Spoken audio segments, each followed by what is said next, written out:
Your dream gig is about to happen. You have to play in front of thousands and thousands of people, and in the audience are guitar heroes like John Petrucci, Tosin Abazin and Paul Gilbert. And now up next, your solo will come with one of the hardest and most brutal things that somebody had ever written on guitar. It's your time to shine, and you totally failed and did everything wrong. Why? Because I haven't watched this video yet. Here we go.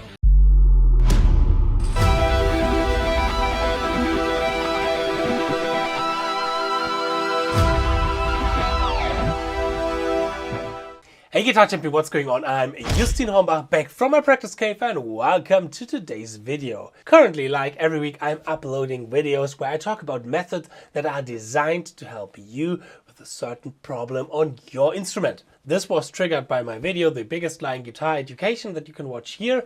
And so far we talked about speed. Now in today's video I want to talk about consistency. In this video I will show you a method that helped me a lot to make my playing from sometimes a lick works to every time that lick works. And this method is so cool, it is designed to work on every lick, every scenario, solo, riff, whatnot. Everything what you're working on right now, you can use this method in your practice routine as well. But this method requires two things: patience and dedication.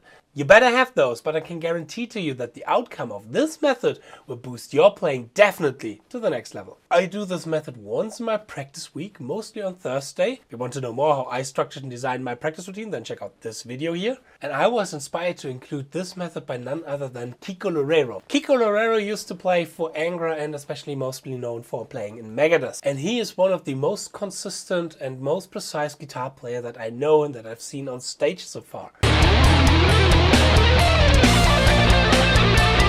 And when I remember correctly, I think it was one of the interviews or maybe one of his educational DVDs where he was talking about a certain method that he included in his practice routine.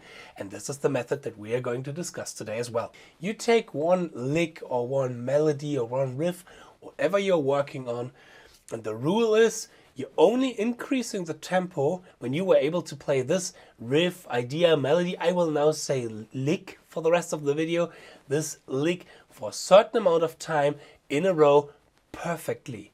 Perfectly, without doing one mistake. Let me demonstrate that to you. On my Patreon channel, I provide my members with 2 licks per month that are some sort of challenge for a specific topic. In this challenge, they have to learn, practice and master these licks, but not only they, I have to do this as well. And one lick, for example, that I had to learn is a pattern that we already faced in my latest video, the speed video that you can watch right here, and it was this one here.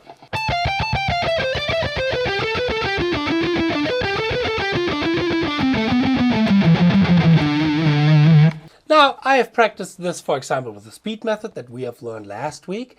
And now also, as I mentioned, once per week, I practice this with the method that I'm going to discuss today. So I would take, for example, 200 BPM right now as my starting point, playing triplets. And then, for example, now I try to play this lick 10 times in a row because it's not too long. When the lick is longer than 1 or 2 bars, I maybe just do it 8 times in a row or 7 times or 5 times in a row. But now for this kind of lick, I would do it 10 times in a row with 1 bar of break in between to just refresh the brain and the fingers. So it sounds and look, for example, a little bit like that.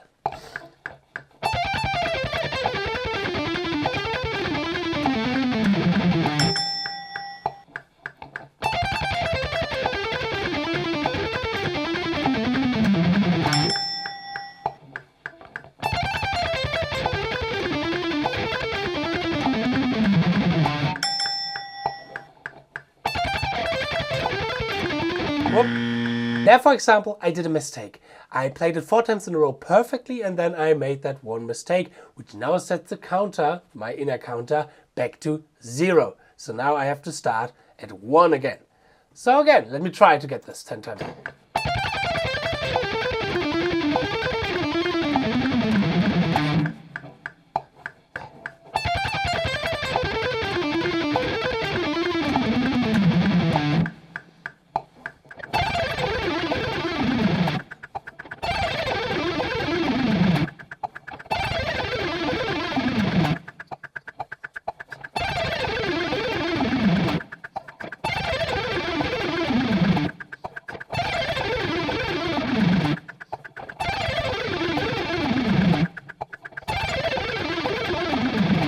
Okay, I think these were 10 times, I believe.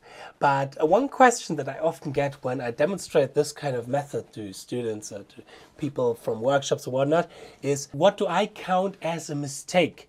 Do I count a wrong note as a mistake? Well, it depends on yourself, on what you're working on right now. For me, for example, wrong note, yeah, that would be a mistake, of course. But also, things like that the hand synchronization is off, that I accidentally start the first note on a string with an upstroke instead with a downstroke, that I accidentally pulled off a note here or hammer on the note in the left hand instead of picking it. All these kind of little details where I'm working currently in my guitar playing a lot, all these details, I count as a mistake. Sometimes when the lick has a certain length, like this lick here, I said, okay, I allow myself one mistake, but only when I undo that mistake in the next round and the next time I play this lick. When I do the mistake twice, bam, counter again at 0.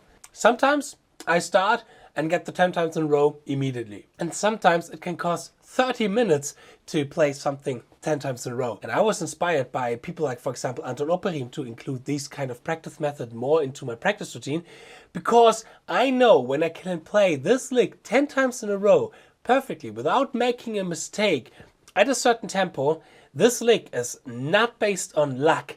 It is based on skill. And this is what we need if we want to have a consistency in our playing, especially when we want to go on stage and we want to have our head free of all this kind of stuff that is going on here, and we want to focus on the audience, on the ambience, on other bandmates, etc., etc. We want to be free in our mind. Therefore, it extremely helps to know what kind of things are based on skill and what kind of things are based on luck in my guitar playing. But this method had also another cool side effect.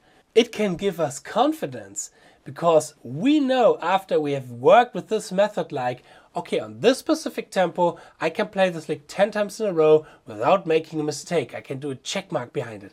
I know I can play that lick on that tempo.